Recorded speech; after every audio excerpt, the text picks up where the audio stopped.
Good evening, everybody, and thank you for joining us here on the Upon Further Review podcast for September 21st. I'm Eric Dukevich, better known as Doot, alongside the coach Shannon Griffith. And coach, we're in for week 6 now. We've hit the halfway point of the season, and we're looking ahead to the second half.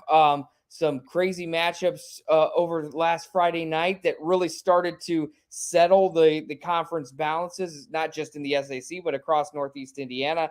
And, it was another big night of high school football. And I think really from the SAC's perspective, looking at Carroll and Snyder coming out with big wins, they kind of are the tops of the SAC. Yeah, right now you've got Carroll sitting there at 5-0, Snyder 4-1, and really Carroll's got a two game lead, so to speak, if you want to look at it that way, because they have the head to head in hand of against a Snyder. So Carroll still has Homestead to face. They're going into a part of their schedule right now that's going to give them a chance to maybe ease off the gas pedal, so to speak, in some ways, because they're not going to be facing, the tough part of the upper schedule. So, Homestead, by losing to Snyder, it'd be very hard for them and Dwenger to get in the picture per se. But we'll find out here in a couple weeks. But Carroll right now is just playing great complementary football, offense, defense, and special teams. All three phases for those for the Carroll Chargers right now is at a high level. Yeah, certainly. The Carroll Chargers coming away with a big 31-0 victory over Bishop Dwenger on Friday night in our 1380 game of the week. We were out at Carroll once again for that big matchup, a good-sized crowd with some SAC implications on the line. And Carroll just came out of the box early, coach, and just really put it away early and really never took their foot off the gas pedal in another big night for the Chargers. Yeah, their defense was lights out. I mean, I don't think there was one aspect of their defense, 11 guys, that didn't in some way or another just smother a Bishop Dwenger's defense. Their backers were very active. Bennett, Anderson, Ward, you can just go right down the line with the number of guys on defense that just kind of smothered Dwenger's offense all night. Very, very, I was very impressed by that in a lot of ways. Just the way they, kind of took it to Dwenger on a lot of things and really didn't give them much all night long. And when they lost the quarterback, then they had to bring in a sophomore that was inexperienced, and so therefore it was even more of a shock to the system that Carroll just opened the floodgates on them. Yeah, Jimmy Sullivan, another fine showing for him at quarterback for Carroll, 204 yards with a touchdown, and then another rushing touchdown with 24 yards on the ground. Braden Steely comes in, coach, with a big night as well, 81 yards with 2 touchdowns and also a pick on the defensive side of the ball, and then a big night on the defensive side. They were, flying all over the place and getting those interceptions. Just pulling that up. Yeah, Michael Dirkman had 3 interceptions on the night. So a big showing across the board for Carroll. They continue to kind of have the driver's seat in the SAC. And for them, they have a matchup with Southside coming up this weekend. So it's one of those weeks where not a look ahead game. We'll talk more about the schedule coming up later on in the show, but a very impressive victory. And also another impressive victory for the Snyder Panthers. I mean, they are still in that hunt. If Carroll were to trip up, they get a big win over Homestead, 49-21. Probably really a big surprise. Not necessarily that Snyder beat Homestead, but the fact that they were able to beat the Spartans so handily. The Panthers were. Well, I think that one I saw coming after they got beat by Carroll, because I think after that game they maybe have gotten a little bit of a wake-up call on what they needed to become offensively. and be a little bit more broader in their approach. And, they're doing it through the rushing game. They're doing it now through the, throwing the football. So they got all things rolling now. Homestead took another loss. I mean, that was another tough loss for them. But Snyder right now outside of Carroll probably playing the best ball, Yeah, and then out. yeah, certainly. And another one in the ACAC that kind of took some headlines this week just because of the way the nature was last week. Heritage and Adams Central. Adams Central comes into Monroeville, and Heritage was flying high in their own regard with the big win over South Adams a week ago, and then of course Casey Colkman being named NFL Coach of the Week for the Indianapolis Colts.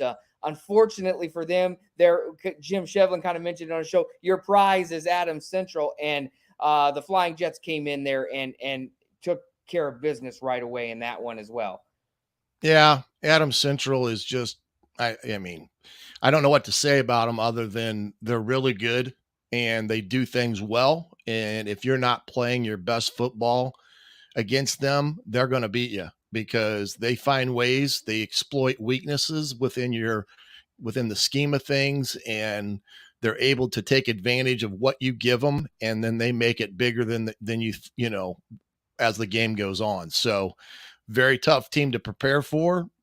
Looks like they're going to have their handle on the ACAC again this year, and who knows, again, a possible run for them. Sure. Well, and it was a big Friday night across Northeast Indiana. And of course, like we mentioned, we were out at Carroll for Dwenger and Carroll in a big SAC race. And another guy that was out at Carroll on Friday night that we're going to welcome in now from 1380 The Fan and 100.9, the voice of high school football in Fort Wayne and across Northeast Indiana, Brett Rump, joining us on the Upon Further Review podcast. Brett, good to be with you again. Another week and another big night of high school football last Friday to kind of see where these teams are halfway through the season.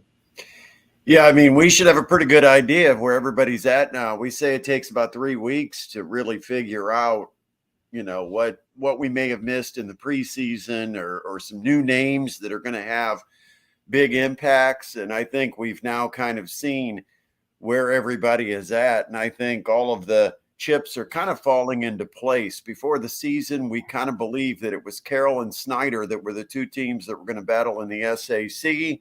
And look at the top of the conference. There's Carroll, there's Snyder. Carroll got the head-to-head win. And so, they've got that advantage, the 1-game lead, which is essentially a 2-game lead. But I don't think we're surprised by the two teams at the top. Northside was a team we thought could shake things up a little bit. I don't know if we thought they were going to win the conference, but we certainly thought they were as dangerous as they've been in some time. Homestead kind of rebuilding a little bit. They lost all those receivers from a year ago. I think that's kind of hurt them. Dwenger, I think we had the biggest question marks about coming into the season. And I think the Saints have actually performed really well. Huge win over Homestead. I think last week, getting behind didn't help them. And then getting behind and having to bring in a backup quarterback who's only a sophomore hurt them even more. And so, you can kind of put that score and file it away, because 31-0 with the situation that they faced, it was just too much of a challenge for that football team. Yeah, it was a tough night for the Saints. And, looking at it where we're at now, talking about midway points and stuff like this. Now let's peek over. I know we've been concentrating on the SAC, but this week we get to head up north to Kendallville for the NE8. And we're going to see a Norwell team that we got to see last year in this game when East Noble was on a run, and they went down south there to Norwell, and Norwell took it to them. And now, we were impressed by that game just because we knew that Norwell was awful young, and they were a dynamite team then. So What's kind of your thoughts heading into this weekend? Now, heading up, and it's now the roles being reversed. Now you got, the hunted being the hunted, so to speak. And we're going to have Coach Gerber on here in a few minutes. So we'll be anxious to hear what he has to say. I will just tell you that this prey, if it's hunter and hunted, this prey is a lot more scary than the prey that we saw last year. And that's nothing against East Noble, but they had some vulnerabilities last year. But this Norwell team, they've outscored their opponents so far this year 198-14. I know. So, they come at you offensively. Their defense has been outstanding. And, I was just thinking to myself before the show, who's been the more dominant team in their respective conference? Adams Central in the ACAC, or what Norwell's done so far in the Northeast 8? Carroll's had a couple of close tests, but so far it doesn't even look like Adams Central or Norwell even has a challenger. Now, Columbia City's been good, and you look at them right now at 3-0, but we've seen Columbia City in that spot many, many times before. So, their schedule, the front part is much easier. They've got the gauntlet coming up with the Norwell, Leo, East Noble, New Haven run to end the season. And in years past, that's been kind of the test for Columbia City. They've had trouble with that run. So when you see them at 3-0, it's a different 3-0 than what you see with Norwell's 3-0. And, coming up this week, let's put it this way. When you take on Norwell or Adams Central, you've got to hope they have an off night, and you've got to play the best football you've probably played in your career and have some kind of a career night. And at that point, it gives you a chance. I'm not saying you'll even win the game, but you'll at least have a chance. That's how good Norwell is. I mean, experience check, speed check. They've shown that when they have to throw the football, they can throw it. It's certainly not their strength, but they're able to. If you're going to put 8 or 9 in the box, they'll pop it right over your head. It's hard to identify a weakness with this football team. Yeah, they're rolling on all cylinders, no question. And I was trying to compare them. I compare them a little bit to Norwell's or Carroll's defense, because last year we were thoroughly impressed with the defense, especially what they did against East Noble, and it's carried forward. And I think they play complementary football, which is really good. When you're a team like them, they rely on defense to gain the field position for them or the special teams, and then give the offense the shortest field as they possibly can have. And that favors any offense when you got a shorter field. And I think that's what they did last year to East Noble. They got a short field a couple times, and they were able to take care of put points on the board. So I know they're excited down there in Nightland to keep rolling. And we talk about Columbia City a little bit being a little bit more quiet this year. I think they're doing it quietly over there at the stadium and all that's on Highway 9. I believe they have New Haven this week, so I think they get their first big test. And I was kind of surprised a little bit how well Norwell handled New Haven's speed and really pulled away from them. Yeah, that was one of the tests I thought would be interesting, because I thought last week you were going to see Norwell face athletes like they hadn't seen so far this year. And I thought, that caused them a little bit of trouble last year in the postseason run. Brebeuf, with their athleticism, their physicality, I thought it might cause a little bit of a problem. But yeah, the problem was solved rather easily for Norwell, like 59-7 easily. So it's just a machine right now at Norwell. Like I said, I don't know what you can find in Norwell that you think is the chink in their armor, because they are so good everywhere you look. I mean, they've got an anchor in the offensive line with good complementary pieces. So they've got people they can trust to run behind. They've got 2 or 3 running backs that all can carry the football. They've got an experienced quarterback. They've got playmakers at all levels of their defense. I mean, that is just a complete football team. And, for East Noble, they're young, and this is the week they need to grow up, because if they don't age a lot in this next week, getting prepared for Norwell, we could have a pretty one-sided game come Friday night in East Noble. Well, I'm sure there's going to be a pretty good crowd on hand, that's for sure, up in Kendallville. But we'll be a chance to be up there at 6:00, have the pregame show. Of course, all the 7 hours of coverage start at 4 in the afternoon with the sports rush, and then you hand it off to us at 6 p.m. so you can get on your helicopter and get up to Kendallville while me and Dude rough it in our cars. But we'll have that all at 1380 The Fan, 100.9 FM, and then the kickoff at 7 p.m. with myself and, of course, the voice of Fort Wayne, Mr. Brett Rump. And we'll have fun doing it like we always do, and it should be a good game. I really do think this will be a good ball game. I think regardless of what type of outcome we have in the game, I think it's going to be a great atmosphere. I think you're going to see a lot of energy. I think these kids know what's at stake. I mean, for East Noble, right, they can really make a statement with a win over a team as good as Norwell. For Norwell, they remember exactly that game you brought up. I'm sure, Shannon. They know exactly what happened last year, and they probably know that East Noble has circled this one on their schedule, having that chance at some redemption.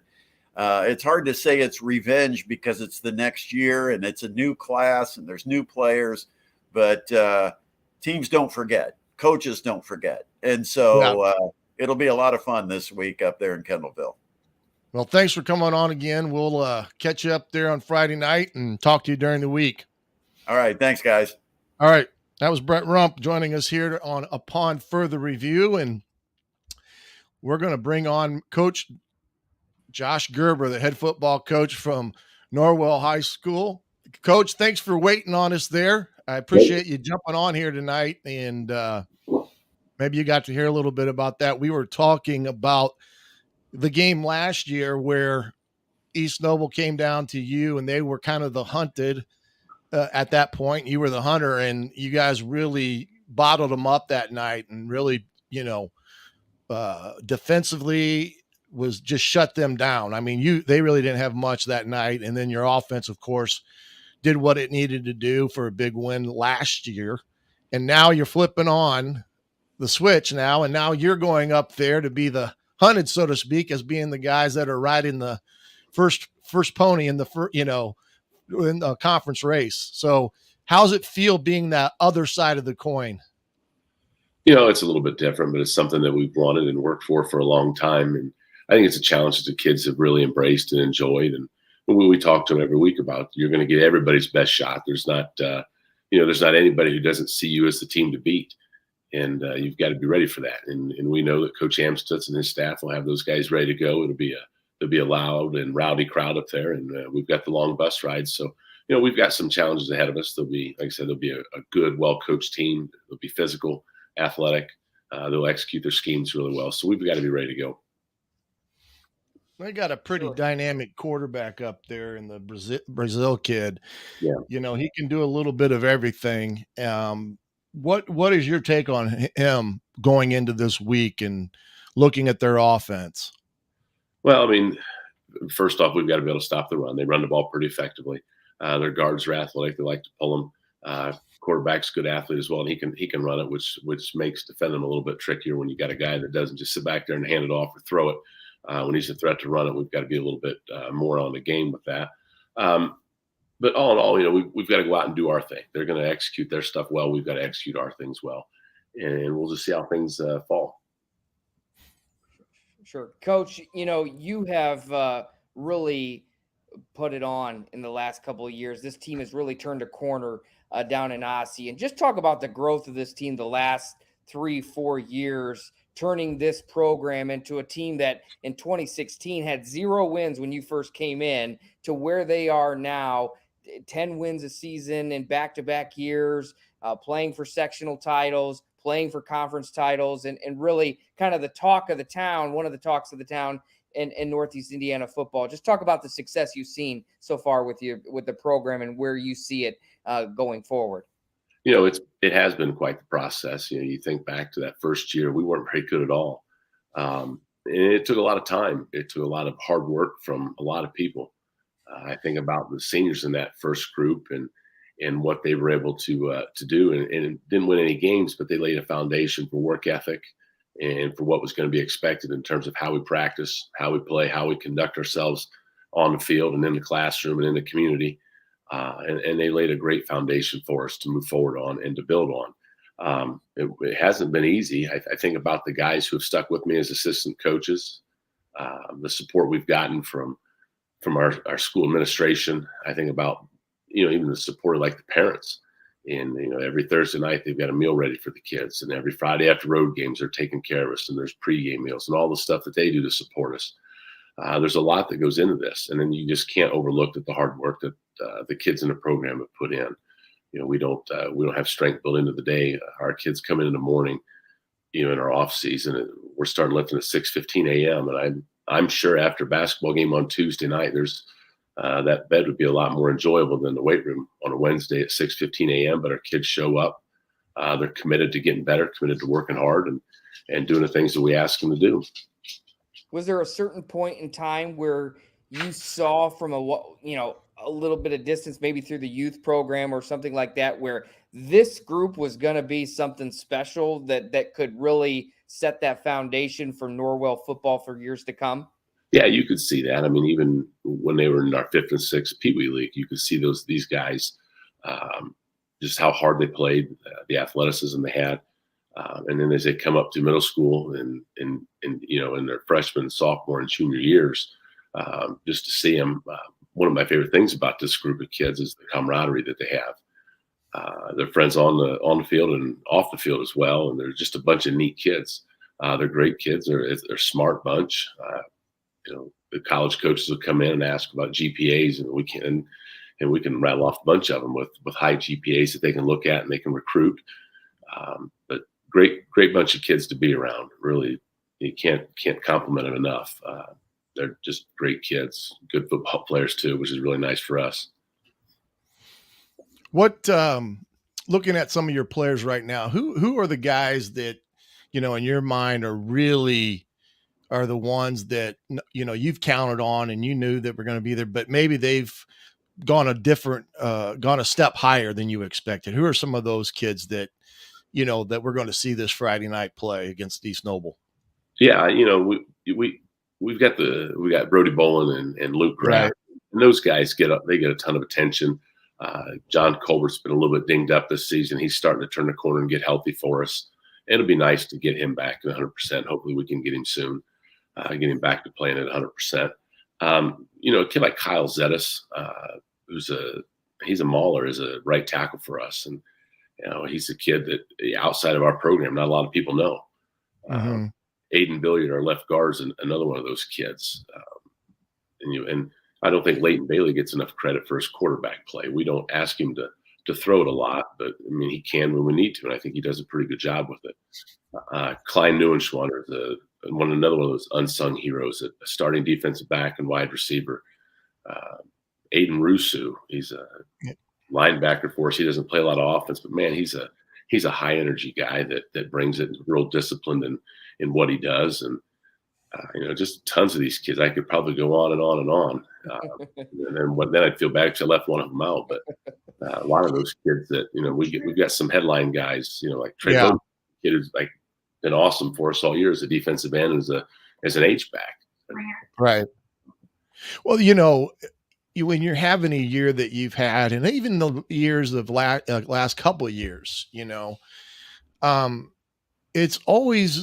it always kind of seems that the guys that rise to the occasion, besides the ones that, the superstars, so to speak, like you talked about Borland and, Graft and that, but these guys are the ones that step up week in, week out and give you that ability to be, that team that's right now 5-0. It's not, it's not one guy per se. It's a bunch of guys, it's the guy that's the role player, the guy that maybe not gets, only maybe 10 to 15 snaps a game, but those 10 or 15 snaps that he's in are his best, and Yeah. that's the type of kids that make a year special, is those type of guys. So I saw a lot of that a year ago, especially from your younger guys, that really stood out. And, it was one of those things, you went back through some of the statistics and like, wow, that kid really had a really good game. And maybe not the guy that you would thought who was going to have the great game, but there was another guy that stepped up. So how about in the special teams area? How has that been going for you this year? Any team that's 5-0, special teams has to be a part of that success. Yeah, they've been great for us. Cale Grish is our special teams coordinator. He kicked at St. Francis in those runs where they didn't win any national championships, but they got to them. Cale does a great job. It's so nice not to have to worry about those. And I can remember years before we had a guy like Cale that each coach maybe had one or two special teams, and it was a little bit hodgepodge and disjointed. But Cale does a great job having a vision for all of it. We've got a guy like Cale Mallard, he's kind of the kids will tease him that he's our special teams captain, but he really is. And Cale's embraced that role. We've got a great kicker in Austin De Leon who can put the ball through the end zone on the kickoff, and it's wonderful to have your opponent starting to put the ball to 20 versus the 35 or 40 on a bad kick. So, and just to have the depth of guys that we can run some really quality athletes out there on special teams and not have to use up and not make some of our other guys, just we can get them a little bit of a break. It's really kind of nice. Sure. Coach, the defensive side of the ball. Yeah, just the defense. I mean, right. Let's talk about that. I mean, what pride? I mean, I'm sure there's a lot of pride into it, but, what is it like this defense that really, 13 shutouts in the last 27 games for you guys? What is that like on practice leading into a game as far as just kind of that battle within the game to hold those teams down, to hold the few points as possible? You guys are statistically one of the best defenses in the state. I mean, what is it about your defense as a whole, as a unit, that has really made you guys so successful? Well, the goal is to be the best in the state. We want to hang our hat on our defense. Coach Matt Taylor does an awesome job as our defensive coordinator. He's always got the guys prepared. His in-game adjustments are awesome. We play an aggressive attacking style. It fits our kids well, and our kids love it. And they love I'd like to think that we're a defensive school, and I love that our kids have embraced that. It's a really neat thing. A lot of people want the touchdowns, the name in the paper, and all the things that offense can do. But if we're going to be successful in a tournament, if we're ever going to win a conference championship, it's the defense that's going to do that for us. So we're going to hang our hat there. We're going to continue to work. It's hard to coach against those guys in practice. And I told Matt today I wouldn't want a game plan against our defense. We're pretty solid. So it's fun to watch them. I'm glad that they're ours and not somebody else's. Very good. Looking at this one thing here, we're looking at East Noble again here. What are some things on offense that concern you? Things on defense that maybe think you're going to get some possible trouble with on Friday night? Yeah. Offensively, they can hit the ball. They can get the ball downfield in the passing game. They're also able to run it. And when teams can do both, that makes them a little bit harder to defend. A one-dimensional team is much easier to defend than one that can do a little bit of everything. And then defensively, they're stout up front. They've got some guys that can play. Their linebackers are really pretty good. And, a lot of people, like when we're watching film, we can tell a lot of linebackers don't read guards. So there's some stuff that we can do with backfield action to influence them. Their kid's going to read guards, and we're not going to be able to trick them with some of the stuff that maybe we get some other people with. But technically they're sound. You watch them. The defensive line, they work their hands. The offensive line, they know how to block. They know what their scheme is. They know how to get where they're supposed to be. They're just a well-coached team. Those are good teams that makes for good football, and we're going to be better because we play teams like this. And we're going to have a good week of practice to be ready to go, and hopefully we can play well Friday night and come away with a victory.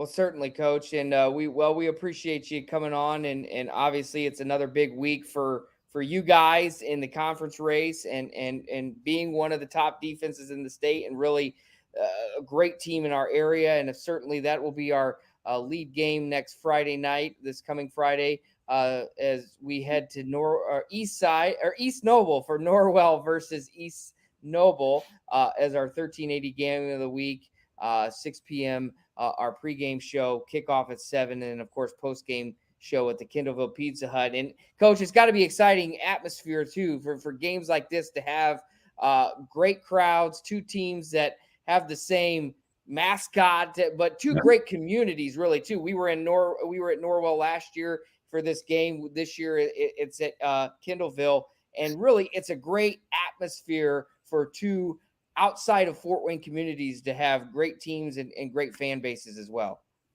Yeah, it's always fun to go up there. It's a great football community, and they have a great environment. Their athletic director Nick David, I think, and Coach Amstis too. I'm sure they work together to create that game day environment. It's fun to play there. I tell the kids all the time the big games are a lot of fun, and sometimes I tell them I didn't get playing enough as a high school athlete, so I'm a little bit jealous of them. And this would be one of those times. It'd be fun to be back in high school and be able to go play. Just to be able to experience that atmosphere and that environment again. Our kids are lucky to be able to play in games like this, and we appreciate the opportunity. And you guys have some great facilities as well, not to sleep on the courtyard. I mean, talk about that aspect just a little bit about the fan support since you've arrived and this team has kind of arrived and gotten better over the years. Just the fan support on Friday nights and the administration and just how things are looking down there from an athletic department standpoint for Norwell High School. You know what? We're really fortunate. Our athletic director, Kelly Wainwright, does a great job making sure that we have all the equipment we need, and that our facilities are top notch. I don't think you're going to find a guy that's better at hosting an event than Kelby is. He rolls out the red carpet to make sure that things are done well, and our fans have been awesome. I think the two home games we've had, we hadn't been a lot of room in the bleachers, and I think they've been stacked 2 and 3 deep along the fences in places. So we're really excited about that. It's fun to run out of that tunnel, hear the air horn blow, and our kids love it, and hopefully we can continue to have some big crowds. And it's just like I said, it's to have the great facilities. It's nice, and hopefully we can just continue to give people a reason to come out and watch us. Excellent. Well, Coach, we appreciate you joining us tonight on the Upon Further Review podcast. It's going to be a big one up at Kindleville this Friday night, and we're looking forward to being there with the pregame show and then the game, and then, of course, the postgame show, and just a great opportunity to branch out a little bit and show some NE8 football and really show some quality teams that we have in some of the other counties outside of Fort Wayne. And we wish you the best of luck. Thanks for joining us this week, and I'm sure we'll talk to you down the road. Hey, sounds good. Thank you guys for what you do to support high school football in our area. We really appreciate it. And we'll see you next Friday night. We'll be there. Thanks a lot, Coach Gerber.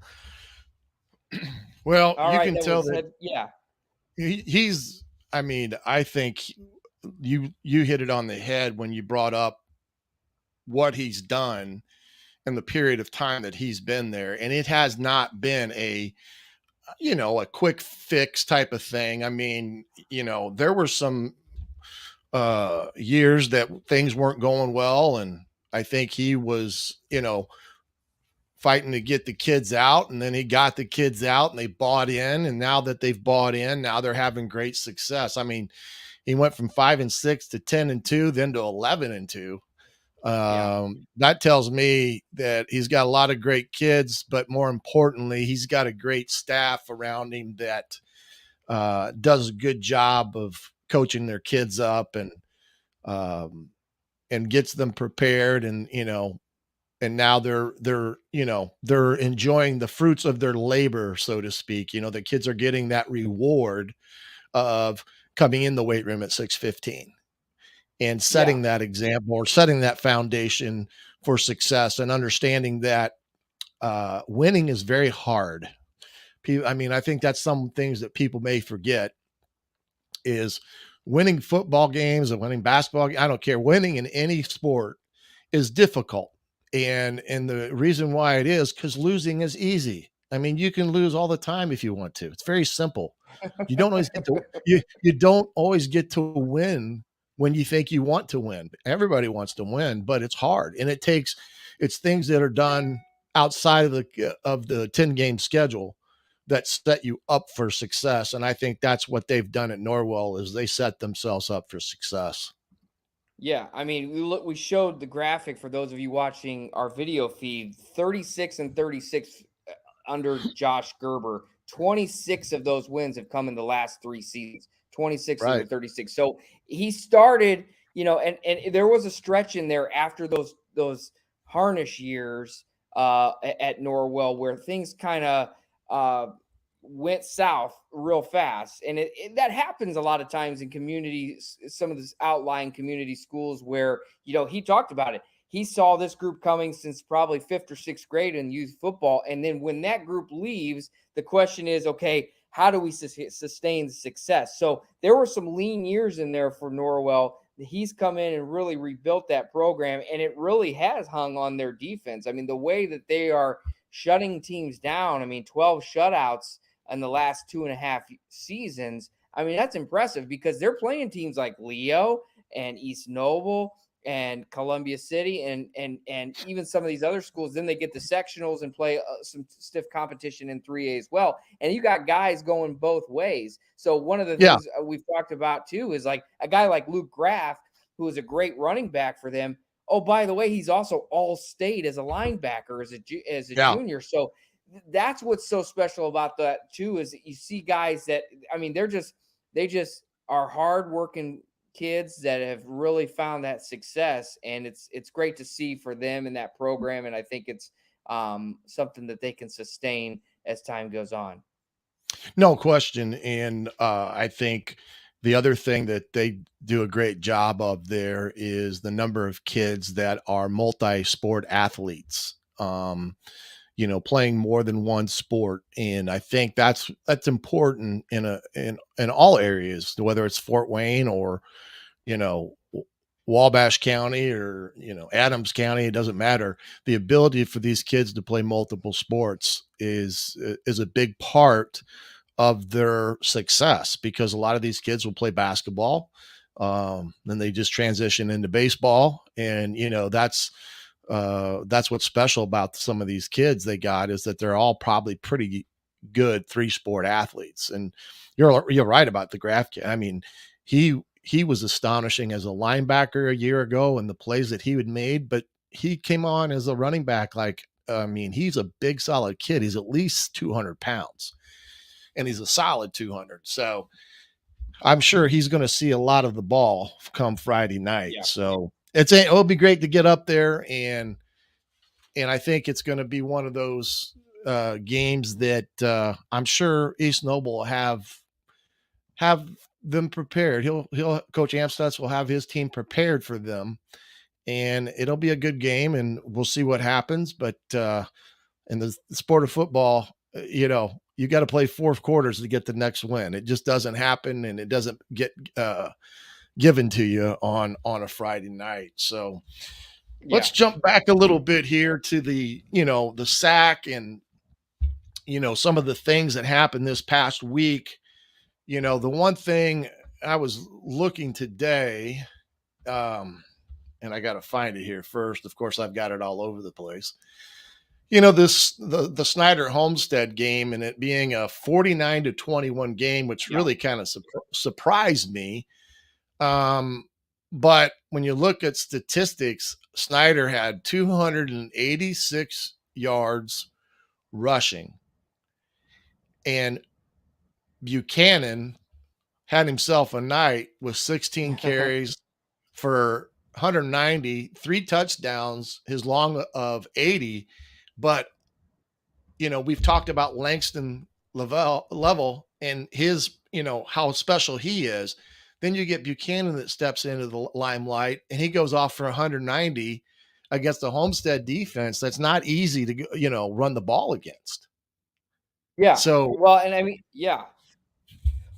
think it's been very interesting because I even said it on the PSM high school pregame tailgate show. Like, I don't think we're going to see a score of in the 30s and things like that. We're going to see more of the 17-14 like we did a year ago. And, both teams in that first half, it was like a 28-14 halftime. So, Yeah. Homestead was in it. And then that second half, it opened with a long touchdown run. And that kind of opened the floodgates for the Snyder Panthers. And they were just clicking on all cylinders. Luke Hoppert, another 3 touchdown games. That's 3 in a row for Luke Hoppert. There's a kid that, Snyder is so well built that there's a lot of playmakers we hear about. Langston Lavelle, Uriah Buchanan is a name that popped up this week. Dial Capone VZ, maybe the best name in high school sports. We've mentioned before. And so they've got, Kamari Juarez, who is a MAC recruit, Jordan Lee, who's a basketball player who's out there for football. So Keandre Billingsley, a nice effort as well with the number 1 jersey, which is a great tradition for Snyder football. So I think for them, they are finding, especially after that tough loss, they win 2-point win versus Northside, and then they go to Carroll and lose by 7 against a very good Carroll team. These two teams, Carroll and Snyder, have really kind of just separated themselves from the rest of the pack. Not by much, because certainly Northside has been in it. Dwenger has shown flashes of brilliance, but they're starting to separate themselves, and that's going to bode well and for them as time goes on, and sometimes with the schedule as well as they kind of play through it. But impressive showing by Snyder, and it was an interesting game for sure. And Homestead's got to keep rolling. I mean, that's what it is. They got to pick it up from here as well. So their season is not over either, Coach. Well, no, nobody's season's over, because you got something to always look forward to in football and how it's structured now that, everybody gets that one opportunity in the postseason. And for some teams, if they're playing their best football at the end of the year, they can make some runs in the playoffs. And it's not unheard of. But, Luke Hopper, he had like 100 and I think 90 some yards, had a 96-yard touchdown pass. And I think the Snyder defense is the thing that, to me, settled them for me to be that second best defense in the Summit Athletic Conference, because they got some playmakers on that side of the ball too. And, and some young ones too. They got a Rohrbacher kid who's only, I think, sophomore, junior. I think he's going to be back for a couple years. I've been impressed with him. Coach Tippmann told us earlier in the year, they're not the same typical Snyder team, the big bodied team that they have been in the past years. They're a little undersized and they're a little bit quicker than they have been in the years past. So, I think they're getting themselves geared up at the right time. So impressed with them and that victory over Homestead. Tough one for the Spartans, losing 2 in a row. They got some things they got to get back to work on and get themselves in the right frame of mind, because they got Northside coming up here this weekend. So you can't hold your head low too long. But here's another one. How about this one? Concordia gets their first win, 24-17 against Northrop. Good for, Coach Manigault. I mean, I don't, here's a guy that all of a sudden had to step in after 1 year hiatus and try to pull a group of kids together. And they've went through the meat grinder, and they found themselves in a situation now. They were down 10-0 in the first half, and they came back and scored what was it, 17 in the fourth quarter, in the second half, and it went into it forced overtime. So big win for them.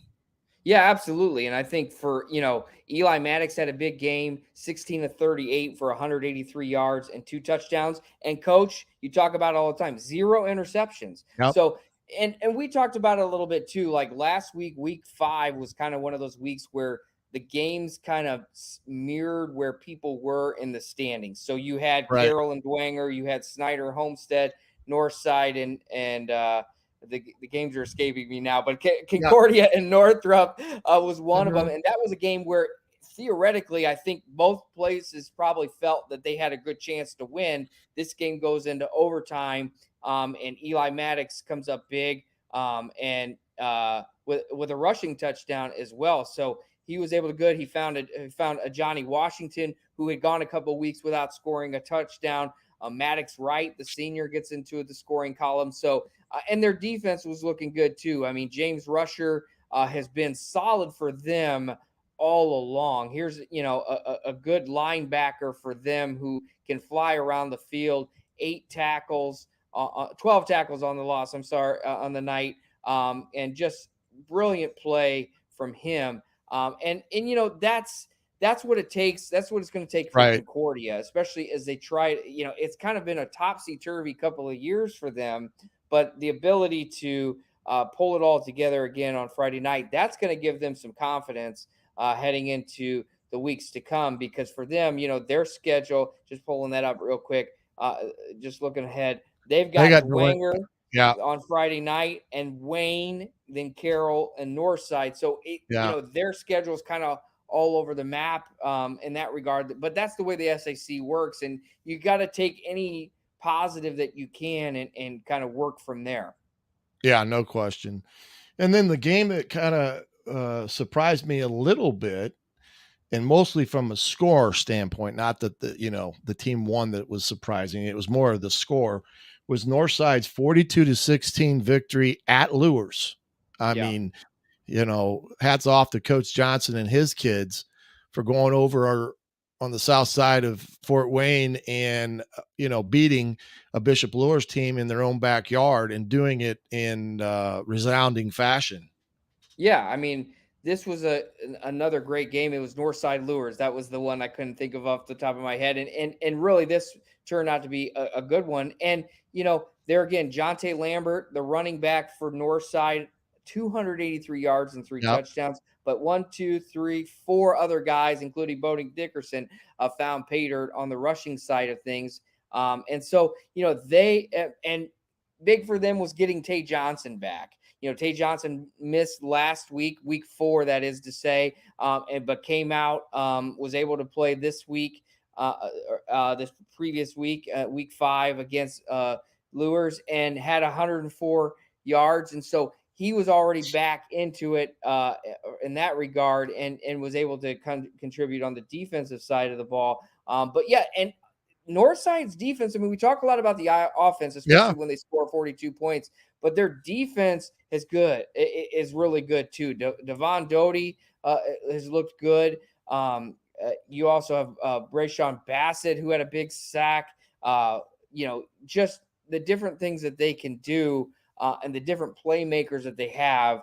Ben Johnson Jr. and his staff have been able to plug the right guys in the right places to help this team find more ways to win. Well, yeah, and defensively they held Northside held Bishop Lures to just 25 yards of rushing. Stansky had a reputable night, 10-20 for 271 yards, but to hold Lures to 25 yards rushing on the night, that's a pretty dominating defensive night for them.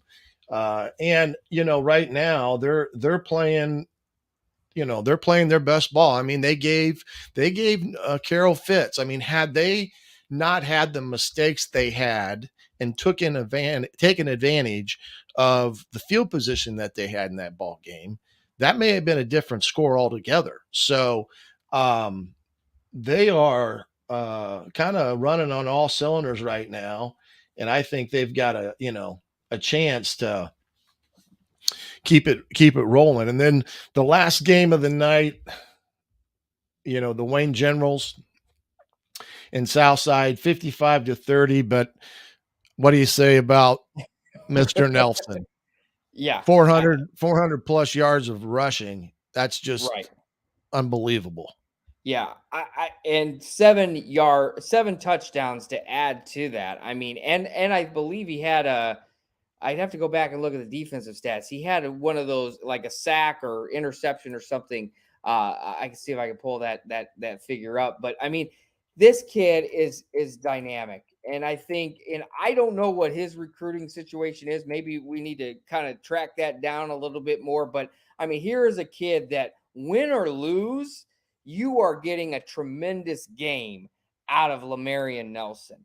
And he's, one of the top running backs in the SAC. He was the SAC rushing champion a year ago, just based on total yardage. There was that caveat that Tyrese Brown was the average yard because of Snyder played one last game because of a COVID cancellation. But nonetheless, I mean, you're looking at a kid that has already been on Sports Center this year.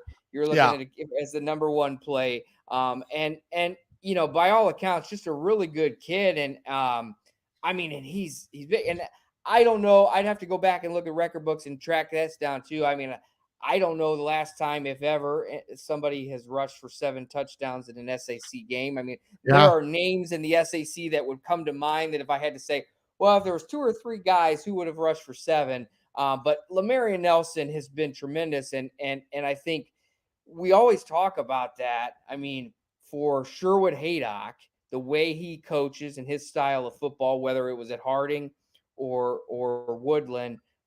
It always starts with establishing that dominant running game and building a team around that. And that is something that Sherwood Haydock has certainly been able to do, as far as starting with a great running back like Lamarion Nelson, who, just 2 years ago, he was splitting reps with a very good running back in Sean Collins. And now, I mean, he is fantastic. And, I've never really seen anything like it either in that regard. Just the sheer numbers he puts up, on a weekly basis, and the 427 and 7 really helps that. Well, and playing Southside. Yeah. Well, we'll just say that, Well, and that's a little, but their whole team is one of those things that's something that they can build around as well. So that's a great story for Wayne. And they have a tough one against Snyder this week, but then they have Concordia, and so there are winnable games for the Generals left on their schedule as well.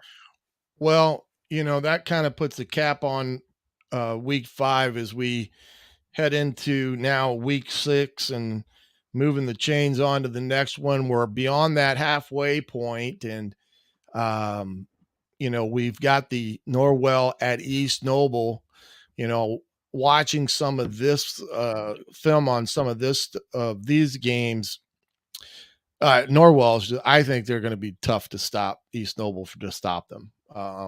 They dominate the line of scrimmage, and they've done it each and every week. And right now, that's the thing that stands out to me quite a bit, is the way they've dominated the line of scrimmage. And I'm not sure East Noble has the guys that they've had accustomed to having to stop an attack like Norwell's. Yeah, I mean, and just statistically speaking, a 3-2 East Noble team coming in that's giving up 204 rushing yards per game. But there again, I think East Noble is good, and I think last year was the surprise in the sense that there again, maybe not that Norwell won, but I mean they manhandled East Noble last year. Very early on, it was a great crowd up at down at Norwell, Ossian at Norwell. Great facilities, but when one team takes another team out of it, like the whole stadium kind of gets affected by that, because I mean it was so clear that Norwell was so much better on that given night. So I think part of that story is Norwell has looked good and opened my eyes then, but also too, like, how much of that has been motivation for East Noble the last year, because that was where they kind of got knocked off their perch as the team in the NE8. Leo also had a great year too. I mean, that's the nice thing about the NE8 is they've had some great teams the last couple of years.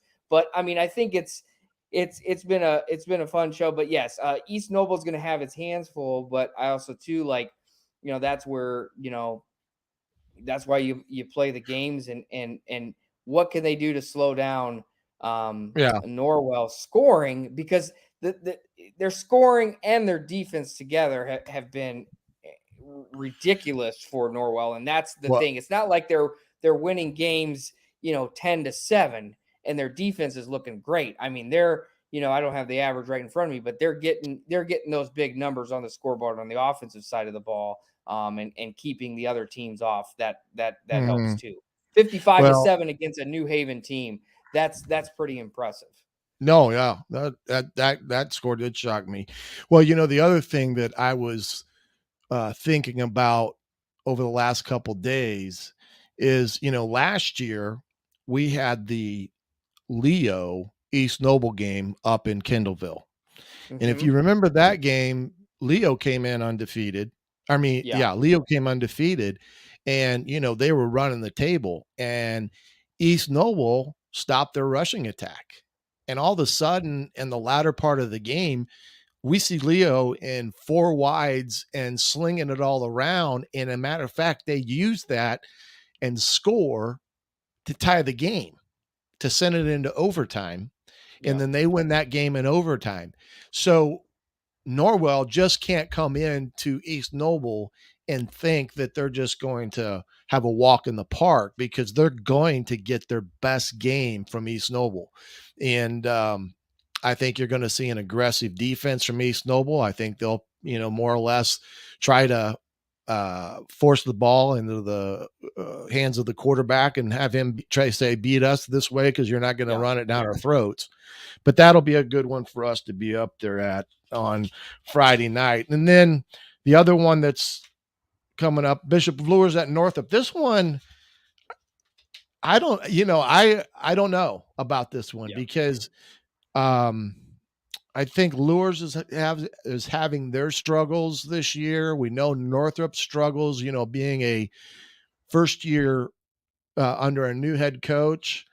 I think Lures is going to have the better team and has the chance to win this ball game, but we don't know how beat up they are or things of that nature. But this one's an interesting game Friday night.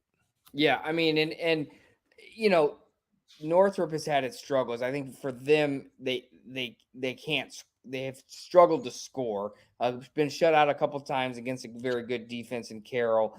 Their one win was a 17-12 victory over Southside. So, but defense got them through that. I mean, I think again, there's another team where I think for Quentin Bowen and that Northrop Bruin program is it starts with their defense, because their offense has struggled so bad. So, if you can get to Charlie Stansky and make him throw some picks and things like that. But, Stansky has looked good too. I mean, he's averaging 195 yards a game, 7 touchdowns and 3 interceptions. So we know that Northrop or Lures' mode of attack tends to be the passing game. But I also think, too, this is an opportunity for Lures to kind of get some sound running in as well. Because, I mean, I think at this point for Lures, it's that point of the season where, yes, you've got halfway through the regular season, so you've still got, 4 games to go in the SAC.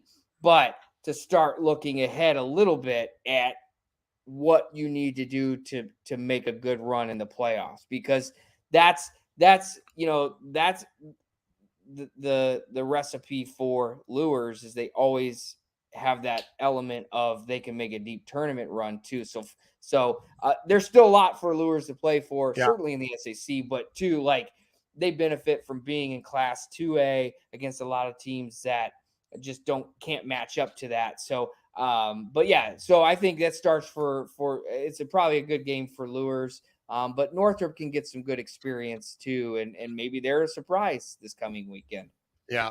And then the other games that we've got on tap, Snyder and Wayne, which I think will be a good matchup, just from the standpoint of Snyder will have to commit to Nelson and stopping him. Southside at Carroll.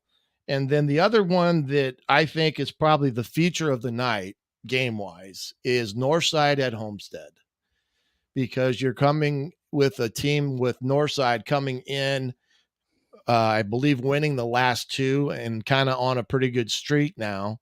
And you have a Homestead team that's lost the last 2. So you got two teams that both have 2 losses. and you got a Northside team that seems to be on the right track, and you have a home team right now scratching their head a little bit. Yeah. And reality, the way the schedule is in the SAC, we talk about it each week. I mean, this is a game that, week one, looking ahead at the schedule to say Northside and Homestead, that could have been a game that decided the SAC 3 weeks ago. I mean, it could have. So it's just the way things kind of play out. And, Homestead coming off the 2 straight losses for them. Peyton Slavin has shown some vulnerabilities in those 2 games, but it's still a great player. A lot of good weapons around him. By no means is it the sky is falling for Homestead, but I think too, like, Northside is showing that they want to be the real deal, and Homestead has been a real deal, and I think Northside realizes where Homestead is where they want to be, and that kind of that. So that makes a fun matchup out at Walter Stadium this Friday night as well in the SAC. It is because not a lot of strong matchups in the Right. SAC, but that's one that will have some great attention for it. Yeah. Well, just to remind everybody again, we're heading up to Kendallville to watch and call the Norwell Knights at East Noble Knights. We'll be there for the pregame show at 6 p.m. up at East Noble there in Kendallville. Then at 7 o'clock, me and Brett Rump will call the game between the Norwell Knights and East Noble Knights. And then the post-game show live from the Kendallville Pizza Hut. Come on out and join us as we run down the Knights of scores. That will all be heard on 1380 The Fan, 100.9 FM. As for us, you can catch us each and every Wednesday night on all social media platforms and all the podcast platforms, as well as at 8 o'clock on 1380 The Fan, 100.9 FM, Wednesday nights at 8. 1380 The Fan will rebroadcast our show. We're very appreciative of that. But for Eric Dukevich, I'm the coach, Shannon Griffith. And before we go, though, let's get up I almost forgot this, dude. The player of the week for this week on our fan poll. Yeah, our top dog, real quick, week 5 top dog for Upon Further Review. We put it out on our Twitter page at UFRSAC. We had Lamarian Nelson from Wayne, his 427 yards and 7 touchdowns. We had Carroll cornerback Michael Dirksen with 3 interceptions. Eli Maddox, the Concordia quarterback, had 183 yards, 2 touchdown passes, and a rushing touchdown. And Uriah Buchanan from Snyder with his 3 touchdowns and 190 rushing yards. We put it on the poll, and for the first time, we have a tie. And that tie is Lamarian Nelson and Michael Dirkman. So a lot of Wayne votes and a lot of Carroll votes this week. It's a fan vote. Great performances by all of those kids this week. But so we have 2 top dogs for the first time, and certainly very deserving for both of those guys. Yeah. Incredible showings for their respective teams and what they were able to accomplish on Friday night. And the train keeps moving, Shannon. And we head to East Noble on Friday, and we'll be through 2/3 of the regular season. Hard to believe, but it should be a great night. And we thank everybody for joining us tonight on the Upon Further Review. Until next week, enjoy all the games on Friday night. For Coach Shannon Griffith, I'm Eric Dukevich. Have a wonderful week and enjoy your games on Friday night. God bless everyone.